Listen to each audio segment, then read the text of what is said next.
ರೋಷಾವೇಶ ಪ್ರಚೋದನೆಯ ಮಾತೆ ಮುಳುವಾಯ್ತಾ? ಸಿಟಿ ರವಿ ಆಯಿತು, ಇನ್ಯಾರಿಗೆ ಕಾದಿದೆ ಶಾಕ್?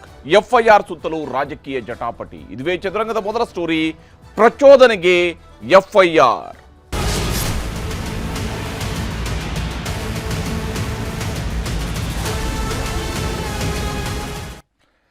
ತಮ್ಮೆದುರುಗಡೆ ಸಾವಿರಾರು ಜನ ಸೇರಿದ್ದಾರೆ ಅಂತ ಹೇಳಿದಾಗ ಏನು ಅವ್ರನ್ನ ಹುರಿದುಂಬಿಸುವಂತಹ ಭರದಲ್ಲೋ ಏನೋ, ಏನು ಬೇಕಿದ್ರೂ ಮಾತನಾಡಬಹುದು, ಏನು ಡೈಲಾಗ್ ಬೇಕಿದ್ರೂ ಹುಡಿಬಹುದು ಅನ್ನುವಂತಹ ಧಾಟಿಯಲ್ಲಿ ಮಾತನಾಡಕ್ಕೆ ಹೋಗ್ತಾರೆ ರಾಜಕಾರಣಿಗಳು. ಅಂಥದ್ದೇ ಈಗ ಒಂದು ಪ್ರಕರಣದಲ್ಲಿ ಈಗ ಸಿಟಿ ರವಿ ಅವರ ವಿರುದ್ಧ ಪೊಲೀಸರು ಸ್ವಯಂ ಪ್ರೇರಿತ ದೂರನ್ನು ದಾಖಲಿಸಿದ್ದಾರೆ. ಯಾವಾಗ ದೂರು ದಾಖಲಾಯಿತು, ದೂರು ದಾಖಲಾಗ್ತಾ ಇದ್ದಂಗೆನೆ ಇಲ್ಲಿ ಧರ್ಮದ ಗುರಾಣಿಯನ್ನು ಹಿಡಿಯೋದಿಕ್ಕೆ ಕೇಸರಿ ಪಾಳ್ಯದ ನಾಯಕರು ಶುರು ಮಾಡಿದ್ದಾರೆ. ಹಾಗಾದ್ರೆ ಏನೇನಾಯಿತು, ಯಾವ ಕಾರಣಕ್ಕಾಗಿ ಎಫ್ಐಆರ್ ದಾಖಲಿಸಲಾಗಿದೆ? ಮತ್ತು ಜ್ಯೋತಿ ಆಕೆಯೂ ಕೂಡ ಏನು ಪೊಲೀಸರಿಂದ ಮೂರು ಬಾಸುಂಡೆ ಬರುವ ರೀತಿಯಲ್ಲಿ ಲಾಠಿ ಚಾರ್ಜ್ ಮೇಲೆ ಏಟು ತಿಂದಿದ್ದು, ಆ ಜ್ಯೋತಿಯ ವಿರುದ್ಧವೂ ಕೂಡ ಪ್ರಕರಣವನ್ನು ದಾಖಲಿಸಲಾಗಿದೆ, ಎಫ್ಐಆರ್ ದಾಖಲಿಸಲಾಗಿದೆ. ಯಾವ ಕಾರಣಕ್ಕಾಗಿ ಅನ್ನುವಂಥದ್ದು ಕೂಡ ನಿಮಗೆ ಹೇಳ್ತೀನಿ. ಮದ್ದೂರು ಗಲಾಟೆಯ ವೇಳೆ ಬಿದ್ದು ಹೊರಳಾಡಿದ್ಲು ಜ್ಯೋತಿ. ಆಕೆಗೆ 2-3 ಬಾರಿ ಹೊಡೆದಾಗ, ಪೊಲೀಸರು ಲಾಠಿ ಚಾರ್ಜ್ ಮಾಡಿದಂಥ ಸಂದರ್ಭದಲ್ಲಿ ಆಕೆ ಹೊಡೆದಾಗ ಆಕೆ ಬಿದ್ದು ಒದ್ದಾಡಿದ್ಲು. ಜ್ಯೋತಿ ವಿರುದ್ಧ ಈಗ ಎಫ್ಐಆರ್ ಅನ್ನು ದಾಖಲಿಸಲಾಗಿದೆ. ಕಾರಣ, ಮುಖ್ಯಮಂತ್ರಿ ಸಿದ್ದರಾಮಯ್ಯನವರ ವಿರುದ್ಧ ಅವಾಚ್ಯ ಪದಗಳಿಂದ ನಿಂದಿಸಿರುವಂಥದ್ದು. ಈ ಕಾರಣಕ್ಕಾಗಿ ಮದ್ದೂರು ಪೊಲೀಸ್ ಠಾಣೆಯಲ್ಲಿ ಸುಮೋಟೋ ಪ್ರಕರಣವನ್ನು ದಾಖಲಿಸಿಕೊಳ್ಳಲಾಗಿದೆ. ಮದ್ದೂರು ಗಲಾಟೆಯ ಸಂದರ್ಭದಲ್ಲಿನೇ ಆಕೆ ಘೋಷಣೆಗಳನ್ನು ಕೂಗ್ತಾ ಇದ್ಲು. ಅದರಲ್ಲಿ ಅತ್ಯಂತ ಅವಾಚ್ಯ ಪದಗಳನ್ನು ಮುಖ್ಯಮಂತ್ರಿಯವರ ವಿರುದ್ಧ ಬಳಕೆ ಮಾಡಿರ್ತಕ್ಕಂಥದ್ದು ಕೂಡ ಆ ವಿಡಿಯೋದಲ್ಲಿ ಸ್ಪಷ್ಟವಾಗಿ ಗೋಚರಿಸ್ತಾ ಇತ್ತು. ಹೀಗಾಗಿನೇ ಆ ಘೋಷಣೆಗಳನ್ನು ಕೂಗಿದಕ್ಕಾಗಿ ಈಗ ಆಕೆ ವಿರುದ್ಧವೂ ಕೂಡ ಎಫ್ಐಆರ್ ದಾಖಲಿಸಿಕೊಳ್ಳಲಾಗಿದೆ. ಅದರ ನಡುವೆ ಆಕೆಗೆ ಏನು ಲಾಠಿ ಚಾರ್ಜ್ ಸಂದರ್ಭದಲ್ಲಿ ಹೊಡೆದ್ರು, 1, 2, 3 ಅಂತೇಳಿ ಲಾಠಿ ಬೀಸಿ ಹೊಡೆದ್ರಲ್ಲ, ಆ ಬೀಸಿ ಹೊಡೆದಂಥ ಸಂದರ್ಭದಲ್ಲಿ ಬಾಯ್ ಬಡ್ಕೊಂಡು ತಲೆ ಚಚ್ಕೊಂಡು ಆ ಹುಡುಗಿ ಅಲ್ಲಿ ಬಿದ್ದು ಒದ್ದಾಡ್ತಾ ಇದ್ಲು, ಕಿರ್ಚಾಡ್ತಾ ಇದ್ಲು, ಕೂಗಾಡ್ತಾ ಇದ್ಲು. ಆದರೆ ಇವೆಲ್ಲವೂ ಆಗೋದಕ್ಕಿಂತ ಮುಂಚಿತವಾಗಿ ಆಕೆ ಮುಖ್ಯಮಂತ್ರಿ ವಿರುದ್ಧ ಅತ್ಯಂತ ಅವಹೇಳನಕಾರಿ ಪದಗಳನ್ನು ಬಳಕೆ ಮಾಡಿದ್ದಂಥದ್ದು ಕೂಡ ಇತ್ತು. ಈ ಕಾರಣಕ್ಕಾಗಿ ಈಗ ಆಕೆ ವಿರುದ್ಧವೂ ಕೂಡ ಎಫ್ಐಆರ್ ಅನ್ನು ದಾಖಲಿಸಲಾಗಿದೆ. BNS 299 ಅಡಿಯಲ್ಲಿ ಪ್ರಕರಣವನ್ನು ದಾಖಲಿಸಲಾಗಿದೆ. ಧಾರ್ಮಿಕ ಭಾವನೆಗಳಿಗೆ ಧಕ್ಕೆ ತಂದ ಆರೋಪದ ಅಡಿಯಲ್ಲಿ ಕೇಸನ್ನು ಆಕೆ ವಿರುದ್ಧವೂ ಕೂಡ ದಾಖಲಿಸಲಾಗಿದೆ. ಇದಾದ ನಂತರ ಸಿಟಿ ರವಿಯವರ ವಿರುದ್ಧವೂ ಕೂಡ ಎಫ್ಐಆರ್ ಅನ್ನು ದಾಖಲಿಸಿಕೊಳ್ಳಲಾಗಿದೆ. ಮದ್ದೂರಿನಲ್ಲಿ ಪ್ರಚೋದನಕಾರಿ ಭಾಷಣವನ್ನು ಶಾಸಕ ಸಿಟಿ ರವಿಯವರು ಕೂಡ ಮಾಡಿದ್ರು. ವಿಧಾನ ಪರಿಷತ್ನ ಸದಸ್ಯರಾಗಿರ್ತಕ್ಕಂತಹ ಸಿಟಿ ರವಿಯವರು ತಮ್ಮ ಭಾಷಣದ ವೇಳೆ ಅತ್ಯಂತ ಪ್ರಚೋದನಕಾರಿಯಾದಂತಹ ಪದಗಳ ಬಳಕೆ ಮಾಡಿದರು. ಮದ್ದೂರು ಪೊಲೀಸರು ಸುಮೋಟೋ ಕೇಸನ್ನು ದಾಖಲಿಸಿಕೊಂಡಿದ್ದಾರೆ. ಅದರ ಮೇಲೆ ಎಫ್ಐಆರ್ ಕೂಡ ಆಗಿದೆ. ಬಿಜೆಪಿ MLC ಸಿಟಿ ರವಿಗೆ ಇದೀಗ ಬಂಧನದ ಭೀತಿ ಕೂಡ ಎದುರಾಗಿದೆ. ಸಿಟಿ ರವಿಯವರ ವಿರುದ್ಧ ಜಾಮೀನು ರಹಿತ ಸ್ವಯಂ ಪ್ರೇರಿತ ದೂರನ್ನು ದಾಖಲಿಸಿಕೊಳ್ಳಲಾಗಿದೆ. ಗಲಾಟೆ ವೇಳೆ ಬಿದ್ದು ಒದ್ದಾಡಿದಂತಹ ಜ್ಯೋತಿ ಮೇಲೂ ಕೂಡ ಎಫ್ಐಆರ್ ಅನ್ನು ದಾಖಲಿಸಿಕೊಳ್ಳಲಾಗಿದೆ. ಹೀಗೆ 2 ಪ್ರಕರಣಗಳನ್ನು ಈಗ ಪ್ರತ್ಯೇಕವಾಗಿ ದಾಖಲಿಸಿಕೊಳ್ಳಲಾಗಿದೆ. ಸ್ವಯಂ ಪ್ರೇರಿತ ಪ್ರಕರಣಗಳನ್ನು ದಾಖಲಿಸಿಕೊಂಡಿದ್ದಾರೆ ಪೊಲೀಸರು. ಯಾಕಂದರೆ ಇವರು ಬಳಸಿರ್ತಕ್ಕಂತಹ ಪದ, ಹಾಗೆಯೇ ಅವರು ಆಡಿರ್ತಕ್ಕಂತಹ ಮಾತುಗಳು ಭಾಷಣದ ಸಂದರ್ಭದಲ್ಲಿ ಬಹಳ ಅವಾಚ್ಯವಾದಂತಹ ಏನು ಧಾರ್ಮಿಕ ಭಾವನೆಗಳಿಗೆ ಧಕ್ಕೆ ತರ್ತಕ್ಕಂತಹ ಪ್ರಚೋದನಕಾರಿಯಾಗಿರ್ತಕ್ಕಂತಹ ಮಾತುಗಳನ್ನು ಹೇಳಿದ್ರು ಅನ್ನೋಂಥದ್ದು ಸಿಟಿ ರವಿಯವರ ವಿರುದ್ಧ ಇರತಕ್ಕಂತಹ ಆರೋಪ. ಹಾಗೆಯೇ ಜ್ಯೋತಿ ಅತ್ಯಂತ ಅವಾಚ್ಯ ಪದಗಳನ್ನು ಬಳಕೆ ಮಾಡಿದ್ದಾಳೆ ಅನ್ನುವಂತಹ ಆರೋಪ. ಈ ಕಾರಣಕ್ಕಾಗಿ ಇಬ್ಬರ ವಿರುದ್ಧವೂ ಕೂಡ ಪ್ರತ್ಯೇಕ ಪ್ರಕರಣಗಳನ್ನು ದಾಖಲಿಸಿಕೊಳ್ಳಲಾಗಿದೆ.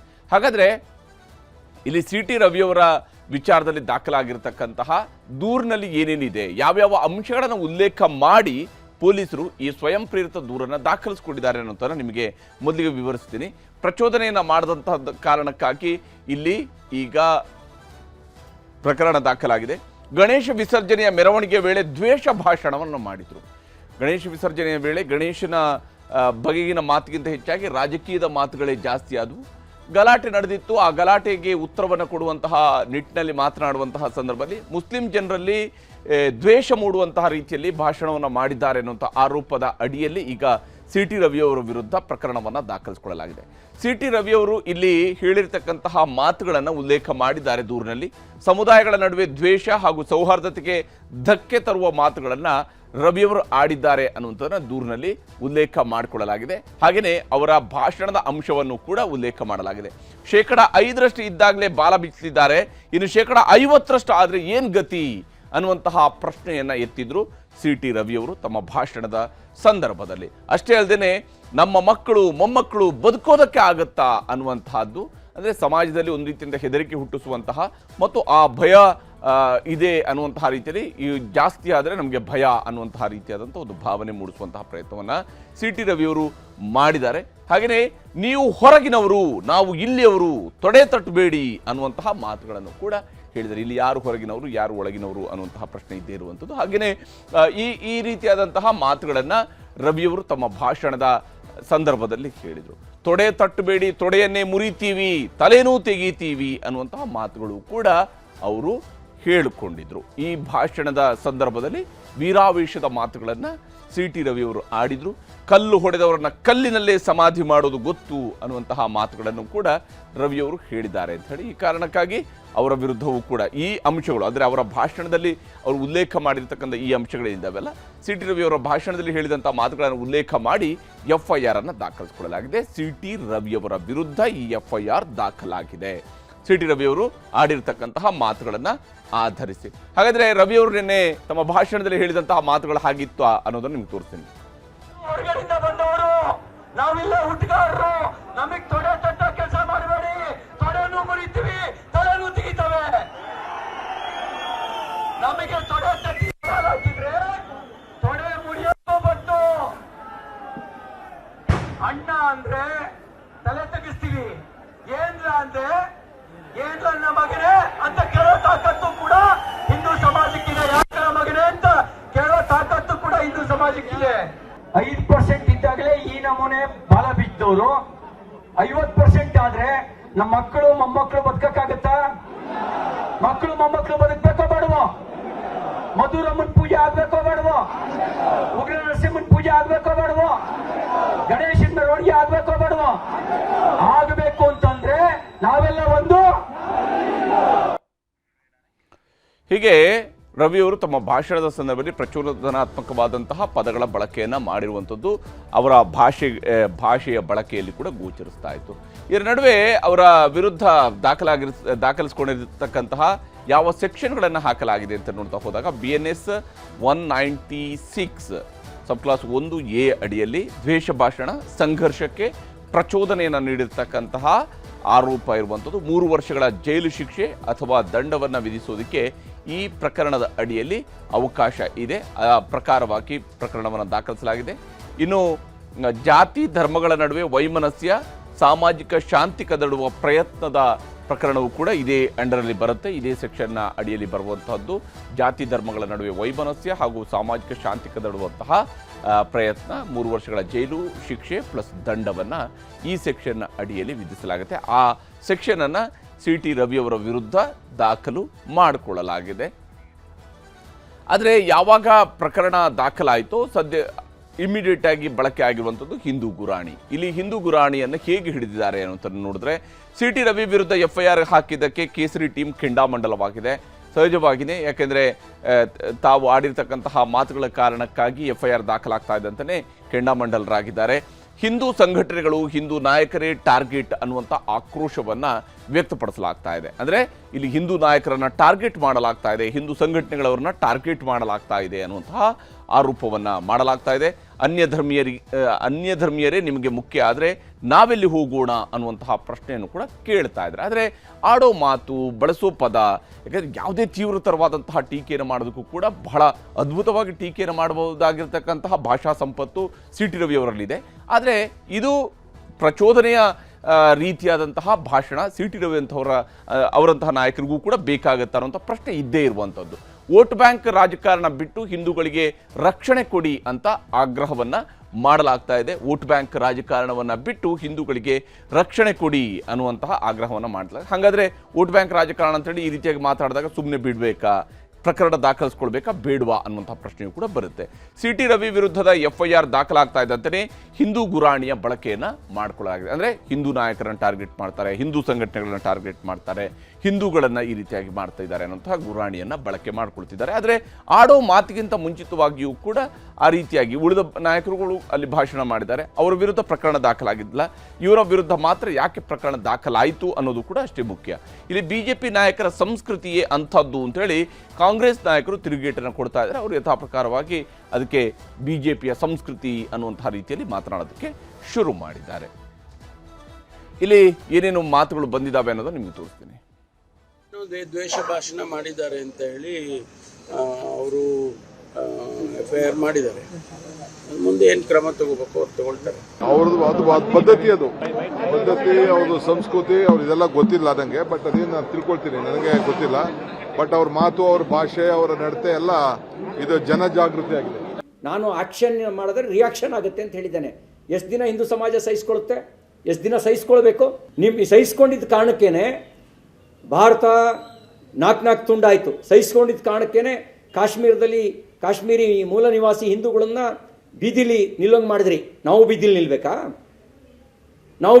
ನಾವು ನಿರಾಶ್ರಿತರಾಗಬೇಕಾ? ಸಹಿಸ್ಕೊಂಡಿದ್ದ ಕಾರಣಕ್ಕೆ ನಿಮ್ಮ ದಾಟಿಲೇ ಉತ್ತರ ಕೊಟ್ಟರೆ, ನಿಮ್ಮದೇ ಹಮುರಾಬಿ ಸಿದ್ಧಾಂತ ನಾವು ಅಳವಡಿಸ್ಕೊಂಡ್ರೆ, ಹಲ್ಲಿಗಲ್ಲು ತಲೆಗೆ ತಲೆ ಅಂದರೆ ಕಲ್ಲಿಗೆ ಕಲ್ಲು ಅಂದರೆ ಎಷ್ಟು ದಿನ ಸಹಿಸ್ಕೊಳ್ಬೇಕು? ಈ BJPಯವರು ಎಲ್ಲನ ಕೋಮುಗಲಭೆಗಳು ಸ್ವಾತಂತ್ರ್ಯ ಪೂರ್ವದಲ್ಲೂ ಆಗ್ತಿತ್ತು, ಸ್ವಾತಂತ್ರ್ಯ ಬಂದ ಮೇಲೂ ಕೂಡ ಕೋಮುಗಲಭೆಗಳು ಅಲ್ಲಲ್ಲಿ ನಡೆಯುತ್ತೆ.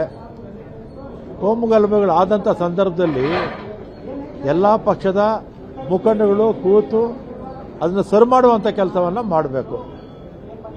ಅದು ಬಿಟ್ಟು ಇದು ಬೆಂಕಿಗೆ ತುಪ್ಪ ಹಾಕುವಂಥ ಕೆಲಸವನ್ನು ಮಾಡಿ ಇವತ್ತು ರಾಜ್ಯದಲ್ಲಿ ಅರಾಜಕತೆ ಮಾಡೋದಕ್ಕೆ ಇವರು BJPಯವರು ಪ್ರಯತ್ನ ಮಾಡ್ತಾ ಇದ್ದಾರೆ. ಇಂಥ ಅಯೋಗ್ಯ ನನ್ನ ಮಕ್ಕಳು ಯಾವನದಲ್ಲ, ಪಾಕಿಸ್ತಾನ ಜಿಂದಾಬಾದ್ ಅನ್ನೋದನ್ನ, ಶಾಂತಿಗೆ ಬಂದದ್ದನ್ನ ಅವ್ರನ್ನ ನನ್ನ ಮಗ ಓಡಿಸ್ಲಿ, ಪಾಕಿಸ್ತಾನಕ್ಕೆ ಓಡಿಸ್ಲಿ, ಅವ್ರನ್ನ ಗಡಿಪಾರು ಮಾಡಲಿ. ಬರೀ ಇಲ್ಲಿ ಮದ್ದೂರು ಅಂತಲ್ಲ, ದಾವಣಗೆರೆ ಅಂತ, ಚಿತ್ರದುರ್ಗ ಅಂತಲ್ಲ, ಅವರು ದೇಶ ಬಿಟ್ಟು ಓಡಿಸ್ಬೇಕು. ಕಠಿಣವಾದ ಕಾನೂನು ತಗೊಂಡ್ರೆ ಇನ್ನೂ ಅಟ್ಟಾಸನೆ ಮೆರೀತಾರೆ. ಹತಾಶೆ ಆಗಿಬಿಟ್ಟಿದ್ದಾರೆ. ಒಂದು ಕೋಮನ್ನ ಖುಷಿಪಡಿಸಲಿಕ್ಕೆ ಎಲ್ಲ ಹಿಂದೂಗಳನ್ನ ಟಾರ್ಗೆಟ್ ಏನು ಮಾಡ್ತಾ ಇದ್ದಾರೆ, ಅದು ಉದ್ದೇಶದಿಂದ. ಈಗ ನನ್ನ ಮೇಲೂ ಸುಮಾರು 70 ಕೇಸುಗಳನ್ನು ದಾಖಲೆ ಮಾಡಿದ್ದಾರೆ ಕರ್ನಾಟಕ ಸರ್ಕಾರ. ಅಂದ್ರೆ ಹಿಂದೂಗಳ ಕೂಗನ್ನು ಮುಗಿಸಬೇಕು, ಯಾರೂ ಹಿಂದೂಗಳ ಪರವಾಗಿ ಮಾತಾಡಬಾರ್ದು ಅನ್ನೋಂಥದ್ದು ಏನು ಕರ್ನಾಟಕದಲ್ಲಿ ನಡೆದಿದೆ. ಇದಕ್ಕೆ ನಾವು ಯಾರೂ ಅಂಜುವುದಿಲ್ಲ, ಬಗ್ಗುವುದಿಲ್ಲ. ನಾವು ಗಟ್ಟಿಯಾಗಿ ಹಿಂದೂಗಳ ಪರವಾಗಿ ನಿಲ್ತೀವಿ ಅನ್ನೋಂಥ ಸಂದೇಶವನ್ನು ನಾವು ಕೊಡಲಿಕ್ಕೇ ಮತ್ತು ಹೋಗ್ತಾ ಇದ್ದೀವಿ. ಹೀಗೆ BJP ನಾಯಕರುಗಳು, ಉಚ್ಚಾಟಿತ ನಾಯಕರು ಅವರೆಲ್ಲರೂ ಕೂಡ ತಮ್ಮ ಅಭಿಪ್ರಾಯಗಳನ್ನು ವ್ಯಕ್ತಪಡಿಸಿದ್ದಾರೆ. ಇದರ ನಡುವೆ ಜ್ಯೋತಿ ವಿರುದ್ಧ ದಾಖಲಾಗಿರ್ತಕ್ಕಂಥ FIRನಲ್ಲಿರುವಂಥ ಅಂಶಗಳು ಏನೇನಿದ್ದಾವೆ, ಯಾಕಂದರೆ ಏಟು ತಿಂದು ಅಲ್ಲಿ ಬಾಯ್ ಬಡ್ಕೊಂಡಿದ್ಲು, ಆದರೆ ಅದಕ್ಕಿಂತ ಮುಂಚಿತವಾಗಿ ಆಕೆ ಹೇಳಿರ್ತಕ್ಕಂತಹ ಮಾತುಗಳು ಇದು ಬಹಳ ಮುಖ್ಯವಾಗಿರುವಂಥದ್ದು.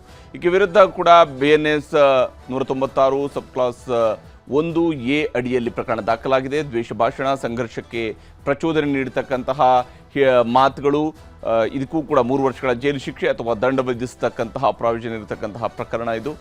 ಇದರ ಅಡಿಯಲ್ಲಿ ಪ್ರಕರಣವನ್ನು ದಾಖಲಿಸಲಾಗಿದೆ. ಜಾತಿ ಧರ್ಮಗಳ ನಡುವೆ ವೈಮನಸ್ಯ, ಸಾಮಾಜಿಕ ಶಾಂತಿ ಕದಡುವಂತಹ ಪ್ರಯತ್ನ, ಈ ವಿಚಾರದಲ್ಲೂ ಕೂಡ 3 ವರ್ಷಗಳ ಜೈಲು ಶಿಕ್ಷೆ ಪ್ಲಸ್ ದಂಡ. ಅಂದರೆ CT ರವಿ ಅವರಿಗೆ ಯಾವ ಪ್ರಕರಣವನ್ನು ದಾಖಲಿಸಲಾಗಿತ್ತು ಅದೇ ಸೆಕ್ಷನ್ ಅಡಿಯಲ್ಲಿ ಈಕೆ ವಿರುದ್ಧವೂ ಕೂಡ ಪ್ರಕರಣವನ್ನು ದಾಖಲಿಸಿಕೊಳ್ಳಲಾಗಿದೆ. ಈಗ FIRಗಳನ್ನು ಹಾಕ್ತಾ ಇದ್ದಾರೆ. ಆದರೆ ಇವೆಲ್ಲವೂ ಕೂಡ ನಡೀತಾ ಇರುತ್ತೆ.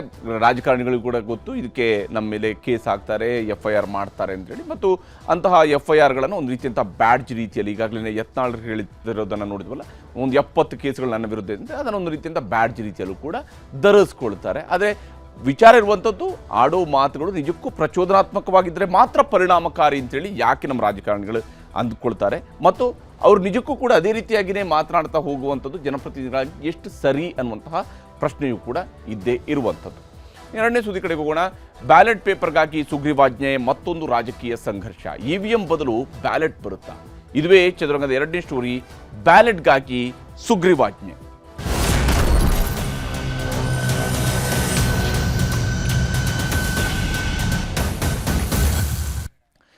ರಾಜ್ಯದ ಚುನಾವಣಾ ಆಯೋಗದ ಮೂಲಕವಾಗಿ ನಡೆಸುವಂತಹ ರಾಜ್ಯ ಚುನಾವಣಾ ಆಯೋಗದ ಅಡಿಯಲ್ಲಿ ಬರತಕ್ಕಂತಹ ಸ್ಥಳೀಯ ಸಂಸ್ಥೆಗಳ ಚುನಾವಣೆಗಳಲ್ಲಿ ಇವಿಎಂ ಬದಲು ಬ್ಯಾಲೆಟ್ ಪೇಪರ್ಗಳನ್ನು ತರಬೇಕು ಅನ್ನುವಂತಹ ನಿರ್ಧಾರವನ್ನು ಈಗಾಗಲೇ ರಾಜ್ಯ ಸರ್ಕಾರ ಕಳೆದ ಕ್ಯಾಬಿನೆಟ್ ಸಭೆಯಲ್ಲಿ ಕೈಗೊಂಡಿತ್ತು.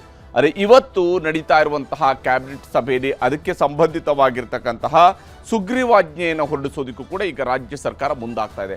ಬಹುತೇಕ ಈ ವರ್ಷ ಡಿಸೆಂಬರ್ ಕಳೆದ ನಂತರ ಸ್ಥಳೀಯ ಸಂಸ್ಥೆಗಳ ಚುನಾವಣೆಗಳು ಶುರು ಆಗಬಹುದು ಅನ್ನುವಂತಹ ನಿಟ್ಟಿನಲ್ಲೂ ಕೂಡ ಇದೊಂದು ಮುನ್ಸೂಚನೆಯಾಗಿ ಗೋಚರಿಸ್ತದೆ. ಯಾಕಂದರೆ ಇಲ್ಲದೆ ಹೋಗಿರ್ತಿದ್ರೆ ನವೆಂಬರ್ ಅಂತ್ಯದ ವೇಳೆಗೆ ನಡೆಯುವಂತಹ ಬೆಳಗಾವಿ ಸೆಷನ್ನಲ್ಲೂ ಕೂಡ ಇದನ್ನು ಕಾನೂನನ್ನು ರೂಪಿಸಬಹುದಾಗಿತ್ತು, ಬಿಲ್ ತರಬಹುದಾಗಿತ್ತು, ಮಸೂದೆ ಮಂಡನೆ ಮಾಡಿ ನಂತರ ಅಂಗೀಕಾರ ಮಾಡಿ ನಂತರ ಮಾಡಬಹುದಾಗಿತ್ತು. ಆದರೆ ಸರ್ಕಾರ ಎಲ್ಲೊಂದು ಕಡೆಯಲ್ಲಿ ನವೆಂಬರ್ ಡಿಸೆಂಬರ್ನ ನಂತರನೇ ಸ್ಥಳೀಯ ಸಂಸ್ಥೆಗಳ ಚುನಾವಣೆಗಳಿಗೆ ಚಾಲನೆ ಕೊಡಬೇಕು ಅನ್ನೋಂಥ ನಿಟ್ಟಿನಲ್ಲೂ ಏನೋ ಈಗಿನೇ ಇದಕ್ಕೆ ಸಂಬಂಧಪಟ್ಟಂತಹ ಒಂದು ಸುಗ್ರೀವಾಜ್ಞೆಯನ್ನು ತರೋದಕ್ಕೂ ಕೂಡ ಮುಂದಾಗಿದೆ.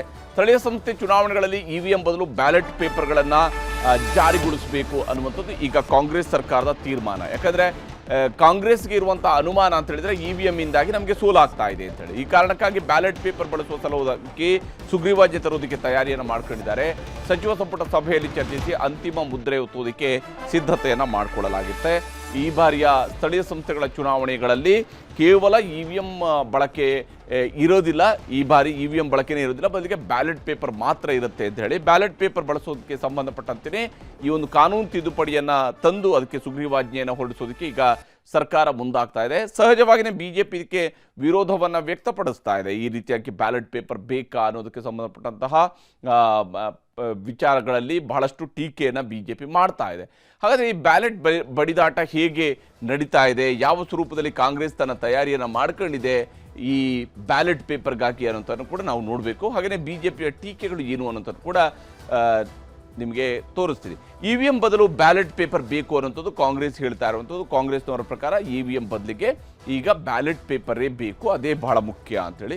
ಬಿಜೆಪಿಯವರು ಕೇಳ್ತಾ ಇದ್ದಾರೆ, ಎಐ ತಂತ್ರಜ್ಞಾನದ ಕಾಲದಲ್ಲೂ ಹೆಬ್ಬೆಟ್ಟು ಸಂಸ್ಕೃತಿ ಬೇಕಾ ನಿಮಗೆ ಅಂತ ಕೇಳ್ತಿದ್ದಾರೆ. ಎಐ ತಂತ್ರಜ್ಞಾನದ ಕಾಲ ಇದು, ಅಂದರೆ ತಂತ್ರಜ್ಞಾನದ ಯುಗ ಇದು. ಇಂಥ ಸಂದರ್ಭದಲ್ಲಿ ಹೆಬ್ಬೆಟ್ಟು ಸಂಸ್ಕೃತಿ ಬೇಕಾ ಅಂತೇಳಿ ಕೇಳ್ತಿದ್ದೆ. ಹಿಂದೆ ಬಿಜೆಪಿಯವ್ರಿಗೂ ಕೂಡ ಇವಿಎಂ ಮೇಲೆ ಅನುಮಾನ ಬಂದಿತ್ತು, ಬಂದಿಲ್ಲ ಅಂತೇಳಿ ಅಲ್ಲ, ಅವ್ರಿಗೂ ಕೂಡ ಅನುಮಾನ ಬಂದಿತ್ತು, ಅವರು ಬ್ಯಾಲೆಟ್ ಪೇಪರ್ಗೆ ಕೇಳಿದವ್ರೆ. ಆದರೆ ಈಗ ಅವರ ಸರದಿ ಬಂದಿದೆ ಆ ರೀತಿಯಂಥ ಟೀಕೆ ಮಾಡೋದು. ಹಿಂದೆ ಕಾಂಗ್ರೆಸ್ನವರ ಸರದಿ ಇತ್ತು, ನಮಗೆ ಬ್ಯಾಲೆಟ್ ಪೇಪರ್ ಬೇಕಾ ಅಂತ ಕೇಳುವಂಥದ್ದು. ಕಾಂಗ್ರೆಸ್ ಈಗ ಸುಗ್ರೀವಾಜ್ಞೆ ಮೂಲಕವಾಗಿ ಬ್ಯಾಲೆಟ್ ಪೇಪರ್ಗಳನ್ನು ಜಾರಿ ತರಿಸೋದಕ್ಕೆ ಬೇಕಂತ ತಯಾರಿಯನ್ನು ಮಾಡ್ಕೊಳ್ತಾ ಇದೆ. ಸದನದಲ್ಲಿ ಚರ್ಚೆಗೆ ಅವಕಾಶ ಕೊಡಬೇಕು ಅಂತೇಳಿ ಬಿಜೆಪಿ ಹೇಳ್ತಾ ಇದೆ. ನಿಮಗೆ ಏನೇ ಬದಲಾವಣೆ ಮಾಡಬೇಕು ಅಂದ್ರೂ ಕೂಡ ಸದನಕ್ಕೆ ತನ್ನಿ, ಅದನ್ನು ಮಸೂದೆ ತನ್ನಿ, ಆ ಮಸೂದೆಯ ಮೂಲಕವಾಗಿ ಚರ್ಚೆ ಮಾಡೋಣ. ಅದು ಬಿಟ್ಟು ನೀವೀಗ ಸುಗ್ರೀವಾಜ್ಞೆಯ ಮೂಲಕವಾಗಿ ಯಾಕೆ ಹೋಗ್ತೀರಿ ಅಂತೇಳಿ ಬಿಜೆಪಿಯವರು ಕೇಳ್ತಿದ್ದಾರೆ. ಈ ಹಿಂಬಾಗಿಲಿನ ಮೂಲಕವಾಗಿ ಹೋಗಬೇಡಿ, ನೇರವಾಗಿ ಬನ್ನಿ ಅಂತ ಹೇಳ್ತಾ ಇದ್ದಾರೆ. ಕಾಂಗ್ರೆಸ್ನವರು ಇವಿಎಂನಲ್ಲಿ ವೋಟ್ ಚೋರಿ ಆಗ್ತಾ ಇದೆ ಮತ್ತು ಆ ವೋಟ್ ಚೋರಿಗೆ ಇವಿಎಂ ಬಹಳ ಸಹಕಾರಿ ಆಗ್ತಾ ಇದೆ ಅಂತೇಳಿ ಕಾಂಗ್ರೆಸ್ನವ್ರಿಗೆ ಇರುವಂತಹ ಒಂದು ಅನುಮಾನ, ಅವ್ರಿಗೆ ಇರುವಂತಹ ಪ್ರಶ್ನೆಗಳದು. 136 ಸೀಟು ಗೆದ್ದಿರೋದು ಕಳ್ಳತನದಿಂದಲೇನಾ ಅಂತೇಳಿ ಬಿಜೆಪಿಯವರು ಕೇಳ್ತಾ ಇದ್ದಾರೆ. ನೀವು ಹಾಗಾದರೆ ಕಳೆದ ಬಾರಿಯ ಚುನಾವಣೆಯಲ್ಲಿ ಇವಿಎಂ ಇದ್ದಾಗಲೇ ಅಧಿಕಾರಕ್ಕೆ ಬಂದ್ರಲ್ಲ, ಹೆಂಗೆ ಅದು ಅಂತ, ಯಾವ ಸ್ವರೂಪದಲ್ಲಿ ಅಧಿಕಾರಕ್ಕೆ ಬಂದರೆ 136 ಸೀಟನ್ನು ಹೆಂಗೆ ಗೆದ್ರಿ ನೀವು? ಹಾಗಾದರೆ ಅದು ಕೂಡ ನಿಮ್ಮ ಮತಗಳ್ಳತನದ ಇಲ್ಲ ಅಂತೇಳಿ. ಬ್ಯಾಲೆಟ್ ಪೇಪರ್ನಿಂದ ಅಕ್ರಮ ಆಗೋದಿಲ್ಲ ಅಂತೇಳಿ ಕಾಂಗ್ರೆಸ್ನವರು ಹೇಳ್ತಾ ಇದ್ದಾರೆ. ಹಾಗೆಂದೇಳಿ ಬ್ಯಾಲೆಟ್ ಕಾಲದಲ್ಲಿ ಅಕ್ರಮಗಳೇ ಆಗಿರಲಿಲ್ಲ ಅಂತೇಳಿ ಅಲ್ಲ, ರಿಗ್ಗಿಂಗ್ ಬಹಳ ದೊಡ್ಡ ಮಟ್ಟದಲ್ಲಿ ನಡೆದಿರುವಂತಹ ಇತಿಹಾಸ ಕರ್ನಾಟಕದಲ್ಲೂ ಇದೆ, ದೇಶದ ಬೇರೆ ಬೇರೆ ಕಡೆಗಳಲ್ಲೂ ಕೂಡ ಇದೆ. ಬ್ಯಾಲೆಟ್ ಪೇಪರ್ನಿಂದ ಅಕ್ರಮ ಆಗೋದಿಲ್ಲ ಅಂತೇಳಿ ಕಾಂಗ್ರೆಸ್ನವರು ಈಗ ಪ್ರತಿಪಾದಿಸ್ತಾ ಇದ್ದಾರೆ. ಆದರೆ ಬಿಜೆಪಿಯವರು ಕೇಳ್ತಿದ್ದಾರೆ, ಗೆದ್ದಿರೋರೆಲ್ಲ ರಾಜೀನಾಮೆ ಕೊಟ್ಟು ಮತ್ತೆ ಎಲೆಕ್ಷನ್ ಮಾಡಿ, ನೀವು ಕೂಡ ಬ್ಯಾಲೆಟ್ ಪೇಪರ್ ಮೂಲಕನೇ ಗೆದ್ದು ಬನ್ನಿ, ರಾಜ್ಯದ ವಿಧಾನಸಭೆಗೂ ಕೂಡ ಬ್ಯಾಲೆಟ್ ಪೇಪರ್ ತನ್ನಿ ಅಂತ ಹೇಳುವಂತಹ ವಾದಕ್ಕಾಗಿ ವಾದವನ್ನು ಅವರು ಕೂಡ ಮುಂದಿಡ್ತಿದ್ದಾರೆ. ಅವರ ವಾದ ಆ ರೀತಿಯಾಗಿದೆ. ಇನ್ನು ಲೋಕಸಭೆ ಮಹಾರಾಷ್ಟ್ರ ಚುನಾವಣೆಗಳಲ್ಲಿ ಚೋರಿಯಾಗಿದೆ ಅಂತ ಹೇಳಿ ಕಾಂಗ್ರೆಸ್ ಆರೋಪ ಮಾಡಿ ಈ ಕಾರಣಕ್ಕಾಗಿ ನಾವು ಬ್ಯಾಲೆಟ್ ಪೇಪರ್ ತರ್ತಾ ಇದ್ದೀವಿ ಅಂತ ಹೇಳ್ತಿದ್ದಾರೆ. ಲೋಕಸಭೆ ಮತ್ತು ಮಹಾರಾಷ್ಟ್ರ ಚುನಾವಣೆಗಳಲ್ಲಿ ವೋಟ್ ಚೋರಿಯಾಗಿದೆ ಅಂತ ಹೇಳಿ. ಆದರೆ ಮತಗಳ್ಳತನದಿಂದಲೇ ಬಂದಿರೋದು ಅಂತ ಸ್ವಯಂ ಒಪ್ಪಿಗೆಯನ್ನು ಬಿಜೆಪಿಯವರು ಹೇಳ್ತಾ ಇದ್ದಾರೆ. ನೀವು ಕಾಂಗ್ರೆಸ್ನವರು ಈ ಮೂಲಕವಾಗಿ ಏನು ಹೇಳ್ಕೊಳ್ತಿದ್ದೀರಿ ಅಂತ ಹೇಳಿದರೆ, ನೀವು ಮತಗಳ್ಳತನದ ಮೂಲಕ ಅಧಿಕಾರಕ್ಕೆ ಬಂದಿರಿ ಅಂತ ಹೇಳುವಂತಹ ಸ್ವಯಂ ಒಪ್ಪಿಗೆಯನ್ನು ಕೊಡ್ತಾ ಇದ್ದೀರಿ ಅನ್ನುವಂಥದ್ದನ್ನು ಬಿಜೆಪಿಯವರು ಟೀಕಿಸ್ತಾ ಇದ್ದಾರೆ. ಮೋದಿ ಅಧಿಕಾರದಲ್ಲಿ ಇರುವಂಥದ್ದು ಮತಗಳನ್ನು ಕದ್ದು ಅಂತ ಹೇಳಿ ಕಾಂಗ್ರೆಸ್ನವರು ಈ ಬ್ಯಾಲೆಟ್ ಪೇಪರ್ ಯಾಕೆ ಅನ್ನೋದಕ್ಕೆ ಸಂಬಂಧಪಟ್ಟಂಥ ತಯಾರಿಯ ಸಂದರ್ಭದಲ್ಲಿ ಹೇಳ್ತಾ ಇದ್ದಾರೆ. ಇದೆಲ್ಲವೂ ಕೂಡ ಮೋದಿ ಅಧಿಕಾರದಲ್ಲಿರುವಂಥದ್ದು ಕೂಡ ಇವತ್ತು ಮತಗಳನ್ನು ಕದ್ದು ಕಳ್ಳತನ ಮಾಡೋದ್ರ ಮೂಲಕವಾಗಿ ಇದ್ದಾರೆ ಅಂತೇಳಿ. ಆದರೆ ಬಿಜೆಪಿಯವರು ಕೇಳ್ತಿದ್ದಾರೆ, ಹಾಗಾದರೆ ಇಂದಿರಾ ಗಾಂಧಿ ಗೆದ್ದಿದ್ದು ಮತ್ತು ರಾಜೀನಾಮೆ ಕೊಟ್ಟಿದ್ದನ್ನು ನೀವು ಮರೆತ್ರಾ ಅಂತ ಹೇಳಿ 1970ರ ದಶಕದಲ್ಲಿ ಅವರು ಏನು ರಾಜನಾರಾಯಣ್ ಅವರ ವಿರುದ್ಧದ ಚುನಾವಣೆಯಲ್ಲಿ ಗೆದ್ದಂಥದ್ದು ಮತ್ತು ಆ ಗೆದ್ದ ನಂತರದ ಬೆಳವಣಿಗೆಗಳಲ್ಲಿ ಕೋರ್ಟ್ನ ಆದೇಶ, ಅದರ ಪ್ರಕಾರವಾಗಿ ರಾಜೀನಾಮೆ, ಇವೆಲ್ಲವೂ ಕೂಡ ಏನು ನಡೆದಿತ್ತು ಅದಕ್ಕೆ ಸಂಬಂಧಪಟ್ಟಂತೆ ಕೇಳ್ತಾ ಇದ್ದಾರೆ. ಅವರು ಅವತ್ತು ಹಾಗಾದರೆ ಗೆದ್ದಿದ್ದು ಚುನಾವಣೆಯಲ್ಲಿ ಅಕ್ರಮ ಆಗಿದೆ ಅಂತ ಹೇಳಿ ಅಲ್ವಾ? ಅದನ್ನು ಹಾಗಾದರೆ ಆ ಕಾರಣಕ್ಕಾಗಿ ಅವರು ರಾಜೀನಾಮೆ ಕೊಟ್ಟಿದ್ದನ್ನು ನೀವು ಮರೆತಿದ್ದೀರಾ, ಇಂದಿರಾ ಗಾಂಧಿ ಅವರ ಪ್ರಕರಣವನ್ನು ಮರೆತಿದ್ದೀರಾ ಅಂತ ಹೇಳಿ ಬಿಜೆಪಿಯವರು ಇತಿಹಾಸದ ಪುಟಗಳಿಂದ ತೆರೆದು ಕೇಳ್ತಾ ಇದ್ದಾರೆ. ಈಗ ಸರ್ಕಾರ ಸುಗ್ರೀವಾಜ್ಞೆ ಮಾಡೋದಕ್ಕೆ ಹೊರಟಿದೆ. ಹಾಗಾದರೆ ಸರ್ಕಾರದ ಈ ಸುಗ್ರೀವಾಜ್ಞೆ ಅಷ್ಟು ಸುಲಭವಾಗಿ ಪಾಸ್ ಆಗೋಗ್ಬಿಡುತ್ತಾ? ಬ್ಯಾಲೆಟ್ ಪೇಪರ್ ಬಂದೇ ಬಿಡುತ್ತಾ? ಈ ಪ್ರಶ್ನೆ ಬಹಳ ಮುಖ್ಯವಾಗಿರುವಂಥದ್ದು. ಯಾಕಂದರೆ ಇಲ್ಲಿರುವಂಥ ಬಹಳ ದೊಡ್ಡ ಚಾಲೆಂಜ್ ಏನಂತ ಹೇಳಿದರೆ, ರಾಜ್ಯಪಾಲರು ಇದಕ್ಕೆ ಒಪ್ಪಿಗೆಯನ್ನು ಸೂಚಿಸ್ತಾರಾ? ಸರ್ಕಾರ ಸುಗ್ರೀವಾಜ್ಞೆಯನ್ನು ಮಾಡಬಹುದು, ಆರ್ಡಿನೆನ್ಸನ್ನು ಸರ್ಕಾರ ತರಬಹುದು, ಆದರೆ ರಾಜ್ಯಪಾಲರು ಅದಕ್ಕೆ ಒಪ್ಪಿಗೆಯನ್ನು ಸೂಚಿಸ್ತಾರಾ? ಯಾಕಂದರೆ ಅಂತಿಮವಾಗಿ ರಾಜ್ಯಪಾಲರ ಅಂಕಿತ ಬೇಕು. ರಾಜ್ಯಪಾಲರು ಒಪ್ಪಿ ಅನುಮೋದನೆ ಮಾಡುವಂಥದ್ದು ಸುಲಭ ಇಲ್ಲ. ಯಾಕಂದರೆ ರಾಜ್ಯ ಬಿಜೆಪಿಯಲ್ಲಿ ವಿರೋಧಿಸ್ತಾ ಇದೆ, ಬಹಳ ತೀವ್ರ ಸ್ವರೂಪದಲ್ಲಿ ವಿರೋಧಿಸ್ತಾ ಇದೆ. ಹೀಗಿರುವಾಗ ಥಾವರ್ಚಂದ್ ಗೆಹ್ಲೋಟ್ ಅವರು ಇದಕ್ಕೆ ಸಹಿ ಹಾಕ್ತಾರಾ? ಸರ್ಕಾರದ ಈ ಸುಗ್ರೀವಾಜ್ಞೆಗೆ ರಾಜ್ಯಪಾಲರು ಒಪ್ಪಿಗೆಯನ್ನು ಕೊಡ್ತಾರಾ ಅಂತ ಹೇಳಿ ಸಂಪುಟದಲ್ಲಿ ನಿರ್ಧಾರ ಆದರೂ ಕಾನೂನು ಅಂಶಗಳನ್ನು ಇಟ್ಟುಕೊಂಡು ಅವರು ತಡ ಮಾಡಬಹುದು, ವಿವರಣೆ ಕೇಳಬಹುದು, ಪೆಂಡಿಂಗ್ ಇಟ್ಕೊಳ್ಬಹುದು, ರಾಷ್ಟ್ರಪತಿಯವರಿಗೆ ಕಳಿಸ್ಬೋದು, ಏನು ಬೇಕಿದ್ರು ಮಾಡ್ಬೋದು ರಾಜ್ಯಪಾಲರು. ಹೀಗಾಗಿ ಸಂಪುಟದ ಒಂದು ವೇಳೆ ಇವತ್ತು ನಿರ್ಧಾರ ಕೈಗೊಂಡ ತಕ್ಷಣವೇ ಬ್ಯಾಲೆಟ್ ಪೇಪರ್ ನಾಳೆ ದಿನ ಎಲೆಕ್ಷನ್ ಬಂದೇ ಬಿಡುತ್ತೆ ಅಂತ ಹೇಳೋಕ್ಕಾಗೋದಿಲ್ಲ. ಬ್ಯಾಲೆಟ್ ಪೇಪರ್ ಮುಂದಿನ ಚುನಾವಣೆಯಲ್ಲಿ ಬರುತ್ತೆ ಅಂತ ಹೇಳೋಕ್ಕಾಗೋದಿಲ್ಲ. ಯಾಕಂದರೆ ರಾಜ್ಯಪಾಲರು ಅಂಕಿತವನ್ನು ಹಾಕಬೇಕಾಗತ್ತೆ. ರಾಜ್ಯ ಸರ್ಕಾರದ ನಿರ್ಧಾರವನ್ನು ಚುನಾವಣಾ ಆಯೋಗವು ಕೂಡ ಪ್ರಶ್ನಿಸಬಹುದು. ರಾಜ್ಯ ಚುನಾವಣಾ ಆಯೋಗ ಪ್ರಶ್ನೆ ಮಾಡಬಹುದು, ಹೇಗೆ ನೀವು ಬ್ಯಾಲೆಟ್ ಪೇಪರ್ ತಂದ್ರಿ ಅಂತ ಕೇಳಬಹುದು. ಕೋರ್ಟಲ್ಲಿ ಚಾಲೆಂಜ್ ಮಾಡಬಹುದು ಅದು ಸುಗ್ರೀವಾಜ್ಞೆಯನ್ನು. ಆದರೆ ಈಗ ರಾಜ್ಯ ಚುನಾವಣಾ ಆಯುಕ್ತರು ಹೇಳೋ ಪ್ರಕಾರ ನಮಗೆ ಕಾನೂನವರು ಒಂದು ವೇಳೆ ತಿದ್ದುಪಡಿ ತಂದರೆ ಬ್ಯಾಲೆಟ್ ಪೇಪರ್ ಮೂಲಕವಾಗಿ ಎಲೆಕ್ಷನ್ ನಡೆಸೋದಕ್ಕೆ ನಮಗೇನು ಪ್ರಾಬ್ಲಮ್ ಇಲ್ಲ ಅನ್ನೋದನ್ನು ಅವರು ಕೇಳ್ಕೊಂಡಿದ್ದಾರೆ. ಹಾಗಂತೇಳಿ ಅದೇ ಸ್ಟ್ಯಾಂಡ್ ಆಗಿರುತ್ತೆ ಅಂತ ಹೇಳೋಕ್ಕಾಗೋದಿಲ್ಲ. ಬ್ಯಾಲೆಟ್ ಬಳಕೆ ವಿಚಾರ ರಾಜಕೀಯ ಸಮರಕ್ಕೂ ಕೂಡ ಆಸ್ಪದ ನೀಡ್ಬೋದು, ಅದು ಸಹಜವಾಗದೇ ಇರುವಂಥದ್ದು. ಈಗಾಗಲೇ ಬಿಜೆಪಿ ವಿರೋಧಿಸ್ತಾ ಇದೆ, JDSನವರು ಟೀಕಿಸ್ತಾ ಇದ್ದಾರೆ. ಬ್ಯಾಲೆಟ್ ಪೇಪರ್ ವಿಚಾರದಲ್ಲಿ ರಾಜಕೀಯದ ಸಮರ ಎದುರಿಸಬೇಕಾಗತ್ತೆ. ರಾಜ್ಯ ಸರ್ಕಾರ ತೀರ್ಮಾನ ಮಾಡಿದರೆ ಆಯೋಗವೂ ಕೂಡ ಒಪ್ಪಲೇಬೇಕಾಗತ್ತೆ. ಇಲ್ಲಿ ರಾಜ್ಯ ಸರ್ಕಾರ ಒಮ್ಮೆ ತನ್ನ ಸುಗ್ರೀವಾಜ್ಞೆಯನ್ನು ತಂದು ಕಾನೂನಿನ ಮೂಲಕವಾಗಿಯೇ ಈ ರೀತಿಯಾಗಿ ನೀವು ಎಲೆಕ್ಷನನ್ನು ಮುಂದೆ ಮಾಡುವಾಗ ಬ್ಯಾಲೆಟ್ ಪೇಪರ್ನಲ್ಲಿ ಮಾಡಿ ಅಂತ ಹೇಳಿದಾಗ ರಾಜ್ಯ ಚುನಾವಣಾ ಆಯೋಗ ಅದನ್ನು ಒಪ್ಪಬೇಕಾಗತ್ತೆ. ಅವ್ರಿಗೆ ಅದರಲ್ಲಿ ಬೇರೆನೇನೂ ವಿಧಿ ಇರೋದಿಲ್ಲ. ಆದರೆ ಈ ವಿಚಾರಕ್ಕೆ ಸಂಬಂಧಪಟ್ಟಂತೆ ರಾಜ್ಯ ಚುನಾವಣಾ ಆಯುಕ್ತರು ಏನು ಹೇಳಿದ್ದಾರೆ ಅಂತ ತೋರಿಸ್ತೇನೆ. ನಾನು ಸ್ವಾಗತ ಮಾಡ್ತೇನೆ. ಒಂದು ಒಳ್ಳೆಯ ಏನು ಪಾರದರ್ಶಕವಾದಂಥದ್ದು ಮತ್ತು ನ್ಯಾಯಯುತವಾಗಿ ಒಂದು ಚುನಾವಣೆ ಮಾಡುವ ಒಂದು ನಿಟ್ಟಿನಲ್ಲಿ ಇಂಥ ಒಂದು ಬದಲಾವಣೆ ಬೇಕಾಗಿತ್ತು ಅಂತ ಅನಿಸುತ್ತೆ. ಹೀಗಾಗಿ ರಾಜ್ಯ ಸರ್ಕಾರ ಅದನ್ನು ಮನಗಂಡು ಇಂಥ ಒಂದು ಹೊಸ ಒಂದು ರೂಪವನ್ನು ಈ ಮತದಾನ ಮಾಡುವಲ್ಲಿ ಒಂದು ಆಸಕ್ತಿ ವಹಿಸಿ ಮಾಡಿದೆ. ಎಲ್ಲ ಈಗ ಡಿಲಿಮಿಟೇಷನು ಮತ್ತು ರಿಸರ್ವೇಷನ್ನ ಪಟ್ಟಿಗಳನ್ನು ಕೊಟ್ಟ ನಂತರ ನಾವು ಆಟೋಮೆಟಿಕ್ಕಾಗಿ ನಮ್ಮ ದಿನಾಂಕಗಳನ್ನು ನಾವು ಪ್ರಕಟಪಡಿಸ್ತೇವೆ. ಇನ್ನು ಈ ಬ್ಯಾಲೆಟ್ ಪೇಪರ್ ಬಳಕೆಯ ಬಗ್ಗೆ ರಾಜಕೀಯ ನಾಯಕರುಗಳು ಏನೇನು ಹೇಳ್ತಿದ್ದಾರೆ ಅನ್ನೋದನ್ನು ಕೂಡ ತೋರಿಸ್ತೀವಿ. ಬಿಜೆಪಿ ಅಧಿಕಾರದಲ್ಲಿದ್ದಾಗ ಅವರೇ ಬ್ಯಾಲೆಟಲ್ಲೂ ಕೂಡ ಮಾಡೋಕ್ಕೆ ಅವಕಾಶ ಮಾಡಬೇಕು ಅಂತೇಳಿ ಅವರೇ ಕಾನೂನನ್ನು ಕೂಡ ಅವರು ಮಾಡಿದ್ರು. ಎಲೆಕ್ಷನ್ ಕಮಿಷನ್ ಅಲ್ಲೇ ಕೂಡ ಅವರ ಕಾನೂನಲ್ಲೇ ಎಲೆಕ್ಷನ್ ಕಮಿಷನ್ ಬೈಲಾಲೆ ಬ್ಯಾಲೆಟಲ್ಲಿ ಮಾಡಲಿಕ್ಕೆ ಎಲ್ಲ ಥರದ ಅವಕಾಶ ಇದೆ. ಅವ್ರಿಗೆ ಬಿಟ್ಟಿದ್ದಂಥ ವಿಚಾರ. ನಾನು ಮೊನ್ನೆ GBA ಆಕ್ಟ್ ಮಾಡಬೇಕಾದ್ರೆ ಏನು ಹಿಂದೆ ಬಿಜೆಪಿ ಗೌರ್ಮೆಂಟ್ ಮಾಡಿದ್ರು ಅದನ್ನೇ ನಾನು ವಾಪಸ್ ರಿಪ್ಲಿಕೇಟ್ ಮಾಡಿದ್ದೀನಿ. ಸೊ ಅದರಿಂದ ಸ್ಥಳೀಯ ಸಂಸ್ಥೆಗಳಿಗೆ ಬ್ಯಾಲೆಟಲ್ಲಿ ಹೋಗೋದ್ರಲ್ಲಿ ತಪ್ಪೇನಿಲ್ಲ. ಅದು ನಮ್ಮ ಲಾ ಮಿನಿಸ್ಟರ್ ಅವರು ಅದನ್ನು ಪ್ರಸ್ತಾವನೆಯನ್ನು ಸಲ್ಲಿಸಿದ್ದಾರೆ. So we are going what ever the election commission feels fit will go by it. ಜರ್ಮನಿಯ ಸುಪ್ರೀಂ ಕೋರ್ಟ್ 2009ರಲ್ಲೇ EVMನ ಬ್ಯಾನ್ ಮಾಡಿದ್ರು. ಯಾವ ದೇಶದಲ್ಲಿ EVM ತಯಾರಿಸ್ತಾರೋ ಆ ದೇಶದ ಸುಪ್ರೀಂ ಕೋರ್ಟು EVM ಅನ್ನು ಬ್ಯಾನ್ ಮಾಡಿದೆ. ಆಮೇಲೆ ಅಮೇರಿಕಾ, ಫ್ರಾನ್ಸು, ಇಂಗ್ಲೆಂಡು, ಬಹುತೇಕ ಯುರೋಪ್ ರಾಷ್ಟ್ರಗಳು, ದೊಡ್ಡ ದೊಡ್ಡ ರಾಷ್ಟ್ರಗಳಿದೆಯಲ್ಲ, ಅವ್ರು ಯಾರು ಕೂಡ EVM ಬಳಸೋದಿಲ್ಲ. ಅಲ್ಲೆಲ್ಲ ಕೂಡ ಬ್ಯಾಲೆಟೇ ಬಳಸೋದು. ಹಿಂದೆ ರಾಜೀವ್ ಗಾಂಧಿಯವರಿದ್ದಾಗ ಆಗಿನ ಸರ್ಕಾರ ಮತ್ತು ಆಗ ಎಲೆಕ್ಷನ್ ಕಮಿಷನ್ನು ಅವರು EVM ಬಗ್ಗೆ ತೀರ್ಮಾನ ತಗೊಂಡು EVM ಅಲ್ಲಿ ನಡೀತಾ ಇತ್ತು. ಈ ಥರ ಮೋಸ ಆಗ್ತಾ ಇದೆ ಅಂತೇಳಿ ಎಲ್ಲರಿಗೂ ಕೂಡ ಸಂಶಯ ಬಂದಿರೋದ್ರಿಂದ ಬ್ಯಾಲೆಟ್ ಬಾಕ್ಸ್ಗೆ ಹೋಗೋದು ಒಳ್ಳೆಯದು. ಅದರಲ್ಲಿ ಯಾವ ಒಂದು ಮೋಸನೂ ಆಗೋದಿಲ್ಲ. ಇದನ್ನ ಸಂಶಯ ಪಟ್ಟು ಇವತ್ತು ಚುನಾವಣಾ ಆಯೋಗಕ್ಕೆ ಸುಪ್ರೀಂ ಕೋರ್ಟಿಗೆ ಏನು ಇವರು ಮಾಡ್ತಾ ಇದ್ದಾರೆ, ಇದು ಕೆಲವು ದಿವಸ ನಡೀತದೆ ಅಷ್ಟೇ. ಇನ್ನು ಮುಂದೆ ಈ ಸರ್ಕಾರ ಹೋಗುದೇ ಮತ್ತೆ ಅದೇ ಮಷಿನ್ ನೋಡ್ರಿ, ನೀವು ಪ್ರೂವ್ ಮಾಡಬೇಕು ಇದರಲ್ಲಿ ಏನೋ ಗದ್ದಲಾಗಿದೆ. ಇದು ಈ ಮಷಿನ್ದಾಗ ಹಿಂದೆ ಕೇಳ್ತಿದ್ರು ನಾವು ಸಣ್ಣವರಿದ್ದಾಗ, ನಾವು ಎಲ್ಲಿ ಓಟ್ ಹಾಕಿದ್ರು ಅದು ಕಾಂಗ್ರೆಸ್ ಹೋಗ್ತೈತೆ ಅಂತೇಳಿ ಇಂದಿರಾ ಗಾಂಧಿ ಇದ್ದಾಗ. ನಾವು ಬೇಕಾದಲ್ಲಿ ಹಾಕಲಿ, ಅದು ಹೋಗಿ ಕಾಂಗ್ರೆಸ್ ಅಂಥದ್ದೇ ಪೇಪರ್ ತೆಗೆದಾರ ಅಂತ ಹೇಳ್ತಿದ್ರು.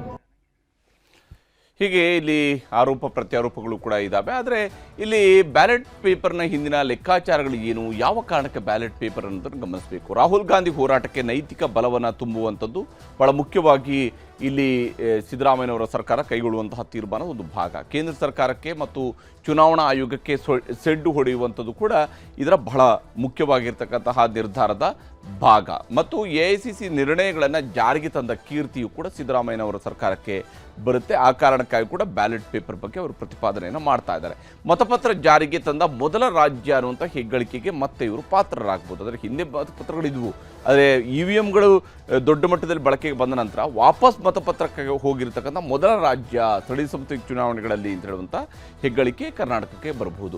ದೇಶದ ಬೇರೆ ಬೇರೆ ರಾಜ್ಯಗಳಿಗೂ ಕೂಡ ಹೊಸ ಸಂದೇಶ ರವಾನೆ ಆಗ್ಬೋದು. ಮತ್ತು ಕರ್ನಾಟಕದ ಮಾಡೆಲನ್ನು BJP ರೂಲ್ ಸ್ಟೇಟ್ಗಳಲ್ಲಿ ಅಲ್ಲದಿದ್ರು ಕೂಡ ಅಟ್ಲೀಸ್ಟ್ ಅಪೋಸಿಷನ್ ಪಾರ್ಟಿಗಳು ರೂಲ್ ಮಾಡ್ತಾ ಇರ್ತಕ್ಕಂಥ ಎಲ್ಲ ರಾಜ್ಯಗಳು ಕೂಡ ಅದನ್ನು ರೆಪ್ಲಿಕೇಟ್ ಮಾಡ್ಬೋದು, ಅದನ್ನು ಜಾರಿಗೆ ತರಬಹುದು.